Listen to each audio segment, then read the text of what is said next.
যখন গাজার আকাশে বাতাসের বারুদের ধোঁয়া আর শিশুর কান্না চাপা পড়ে গেল গোলার শব্দে, ঠিক তখনই হাজার হাজার মাইল দূর থেকে এক দেশ গর্জে ওঠে একটি মাত্র কণ্ঠে, ফ্রি ফ্রি ফিলিস্তিন। এটা ছিল শুধু স্লোগান নয়, এটা ছিল এক জাতির হৃদয়ের ধ্বনি। ঢাকার রাস্তায় নেমে এসেছিল লাখ লাখ মানুষ, সোহরাওয়ার্দী উদ্যানে বুক জুড়ে জনতার ঢল। এটাই ছিল মার্চ ফর গাজা, একটাই প্রতিবাদের নাম, একটা মানুষত্বের দাবি।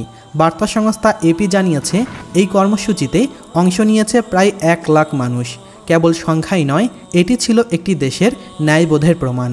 তারা এসেছিলেন প্রতীকী প্রতিরোধ নিয়ে, প্রেসিডেন্ট ট্রাম্প, প্রধানমন্ত্রী নেতানিয়াহু প্রতিকৃতির ওপর ক্ষোভ জানিয়ে, জীবন্ত কফিন আর শিশু হত্যার প্রতিবাদে পুতুল হাতে। এই বিক্ষোভ শুধু ঢাকায় থেমে থাকেনি, এমনকি এই প্রতিবেদনটি ইসরায়েলের একটি বড় পত্রিকা টাইমস অফ ইসরায়েল এটিকে হেডলাইন করেছে। বাংলাদেশে প্রায় 1 লাখেরও বেশি মানুষ গাজা যুদ্ধের বিরুদ্ধে প্রতিবাদ করেছে। পত্রিকাটি এছাড়াও বিশেষভাবে উল্লেখ করেছে যে নেতানিয়াহু ও তার মিত্রদের ছবি পিটিয়েছে বিক্ষোভকারীরা। এই প্রতিবাদের প্রতিধ্বনি পৌঁছে গেছে বিশ্বজুড়ে, বিশেষ করে মুসলিম বিশ্ব, যেখানে অনেকেই চুপ ছিল এতদিন, কিন্তু এবার তারা এখন চোখ মেলেছে। প্রেরণা নিচ্ছে বাংলাদেশের এই জেগে ওঠা থেকে।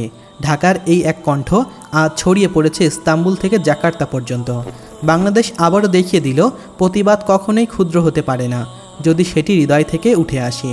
ঢাকা রাজপথে এই বিক্ষোভ শুধুমাত্র সাধারণ জনগণের মধ্যেই সীমাবদ্ধ ছিল না, বরং দেখা গেছে দেশের স্বনামধন্য ইসলামিক স্কলারদের, দেখা গেছে সকল রাজনৈতিক নেতাদের কণ্ঠ মিলাতে, ফিলিস্তিনের জন্য, মানবতার জন্য, যারা দলমত ভুলে এক হয়েছে গাজার শিশুর কান্নায়।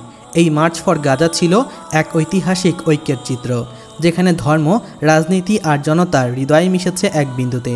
গাজা এখন একা নয়, বাংলাদেশ এবং লাখো বিবেকবান মানুষ আজ তাদের পাশে, কারণ ন্যায়ের পক্ষে দাঁড়ানো মানে মানবতার পাশে দাঁড়ানো।